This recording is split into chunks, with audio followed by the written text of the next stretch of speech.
Hi there. My name is Karen Plant. Welcome to our after school special on Google Forms and creating a quiz. You can now create quizzes right in Google Forms that can be graded and feedback can be sent right to the students. We can open a Google form right from our drive, going under New, More, and Google Forms, or going to forms.google.com. Everything looks the same as creating a regular form. Where we get into the different kinds of forms is under the gear at the top, Settings.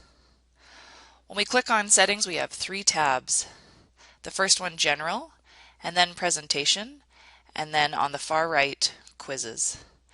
If we want to turn our form into a quiz, whether we've already created it or we're starting from scratch, we can toggle on Make This a Quiz.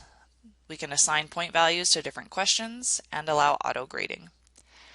In our quiz options, we can either release the grade immediately after each person answers all the questions, or we can later manually review each submission.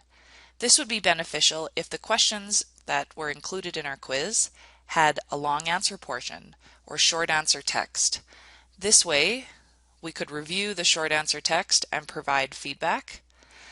What we can do with immediate release of the grade after each submission is have the Google form grade multiple choice, drop-down menu, or checkbox questions.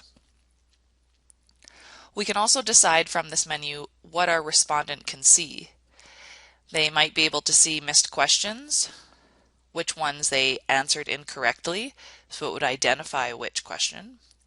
The correct answers, what the answer would have been for each question. And we can let them see the point value. How much is each question worth as assigned by the quiz creator? When we've decided on the options we want, we can click Save. In the settings, there are also other settings that we could take a look at under General. If we want our students to sign in so that we collect their email each time they're filling out a quiz, we'd want to collect email address. Now, if we want to do so and restrict to Edmonton Public School users, they do need to be signed into their Google account prior to being able to take the form. If you would like students to be able to answer these on their mobile device without signing in to their EPSB account, then you can uncheck Restrict to EPS users, but you may want to add a question where students identify their name. You can also limit this to one response. You can also decide what the respondents can do after they fill out the form. Can they edit after they've submitted it?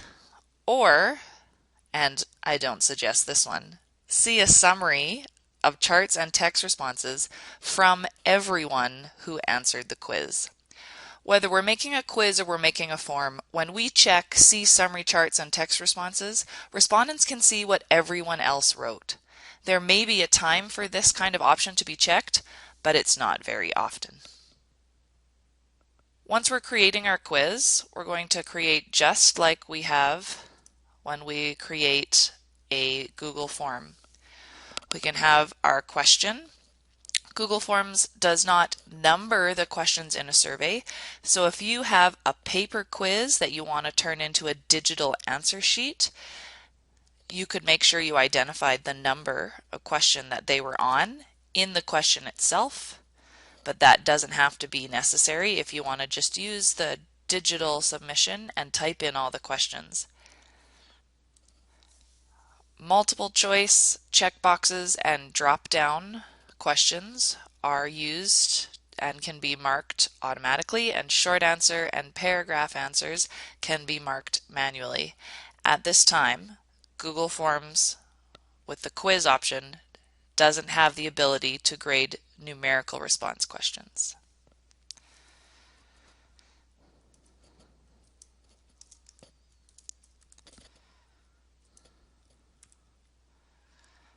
As we're adding more options, we can hit Enter to get another option up. We can add an image as an answer for students to choose as well.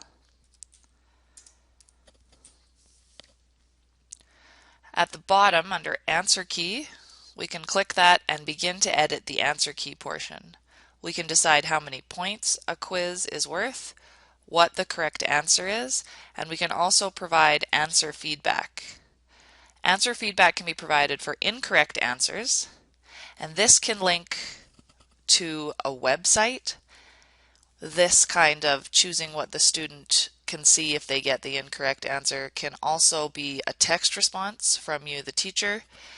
It could be a link to a website, a link to a video, anything that can provide feedback to the student. Here's where the link is that we would communicate students could go to if the answer was incorrect. If they get the correct answer, we can enter different feedback for the student. If we want to go back to editing the question, we select Edit Question and we're back to the question. So now we can see that the answer key says this question is worth 1 point, and we see a green check mark communicating that the answer to 2 plus 2 is 4. If you already have quizzes created and you have a digital copy on paper that you do not want to spend the time to convert to being in a Google form, you can make a Google form as a quiz as an answer sheet. This is what a sample of this would look like. Numbering your questions and identifying your answers as they show up to match the paper. In the form description, use your paper copy of the quiz to answer the following questions. This way you're provided with a digital copy that can be auto-graded of the answers and some summary information. In this quiz, I've assigned the points and the correct answer, as well as had the opportunity to give feedback for correct or incorrect answers. The last question on this quiz, number 6, is a short answer question. That's because it would be a numerical response question that I would like to, in this quiz, manually review and grade for students later. 2 students have answered this quiz so far. I can see the answers that they've provided in the Responses section. In the Responses tab above, we can decide to stop accepting responses. This might be helpful if you have 2 classes that are writing the same quiz. You can turn the link on to accept responses and turn it off when that's no longer available. If you're concerned about students sharing the link of the quiz, you could make a copy of the quiz and have 2 separate links for each class if you choose. What we see when we look at the responses are some average points, median, and range, the total point distribution of all the students. There's only 2 that answered this quiz. We can also see some frequently missed questions. This means that any question with less than 50% of the correct response rate would show up under this heading. We can see individual scores. Here we collected the student's email address and they had to be signed in to their EPSB account in order to answer the quiz. We can see summary responses for each question individually as we scroll through. Here is our question that is numerical response that I intended to manually review later.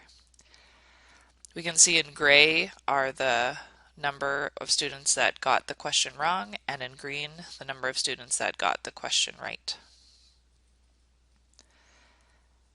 If we want to look at individual scores, we can flip to individual.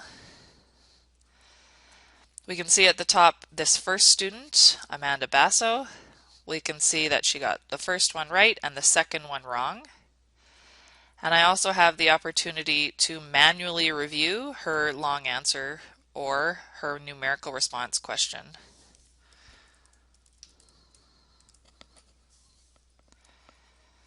I put in a point value for this question depending on what the question was worth and what I deem is her value she earned. At this time, we can also see an individual release scores. So we can do this for the entire group all at once, or we can do this individually each time we manually review a student's information. We can toggle between students at the top after we save what we have changed. Once we see our new student, we can see the work that they did, and we can manually review any questions that we see fit.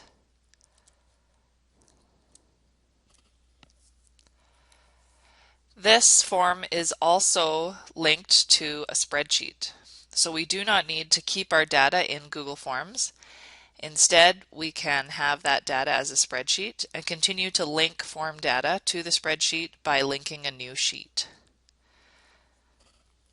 This data stays with us and can be sorted and manipulated like any Google Sheet, so long as you have the information that you need. In this case, I did not ask for the student's first or last name, so I'm unable to sort by their first or last name in this sheet.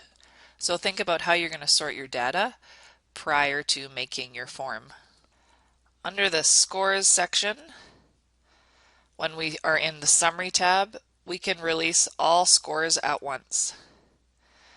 We can write a message to students, and because we collected their email address, these scores are released by email. So it says score released, and it would be from your email account, whoever created the form.